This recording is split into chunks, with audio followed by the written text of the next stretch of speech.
Hello everybody, the lawn gnome is here. Now I'm all warm and fuzzy inside.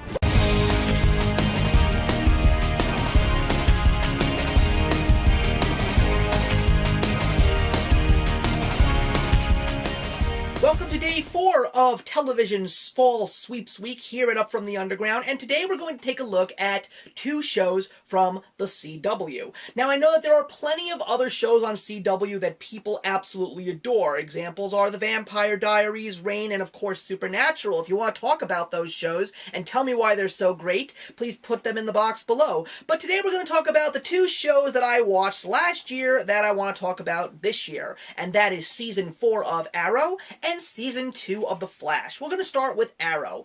I wasn't the biggest fan of Season 3. I kind of felt that it dragged a little bit, even though I thought that the whole story with Ra's al Ghul was very interesting, but to me, it just wasn't as strong as the seasons that came before it. We're actually off to a very good start with Season 4. The whole cast is back, and I love the fact that John Diggle is now taking the alias of Guardian, and that we have Thea portraying Speedy now, which I think is great, but also a lot of other characters that I really did enjoy last season are coming back, especially Brandon Routh, who played Ray Palmer, also known as the Atom, and it looks like he's going to have a really big part in the show, especially as the Atom, because I really want to see him more in the suit rather than just being dressed in an actual suit at a boardroom at Palmer Technologies. A very interesting thing that is also taking place in this season is the fact that we have the DC villain Damien Dark, played brilliantly by Neil McDonough.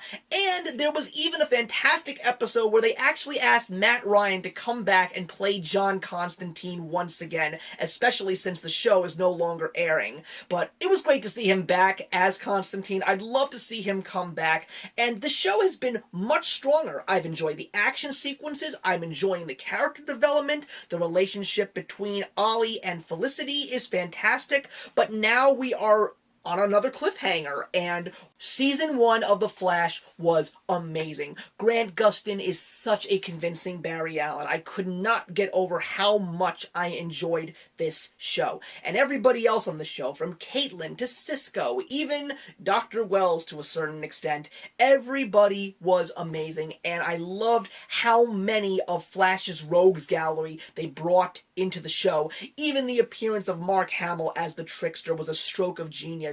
But this year, we've got an even deeper story. We've got Earth 2, and we've got Jay Garrick, which was fantastic.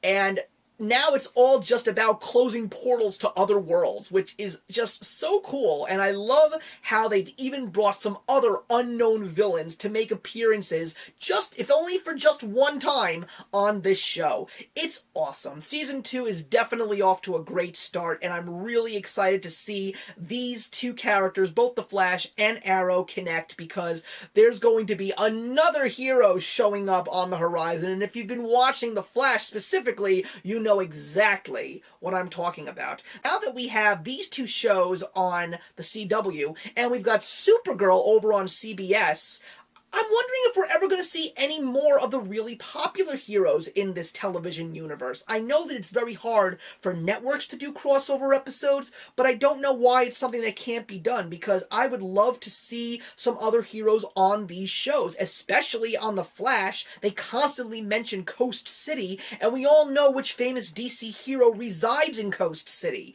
And because of the fact that Supergirl is constantly talking about Superman, will Superman ever show up? I don't know. But for now, please let me know what your thoughts are about Arrow and The Flash. I love these shows. I'm excited to see these seasons unfold, and I'll see you guys tomorrow for another network review, and actions speak louder than words.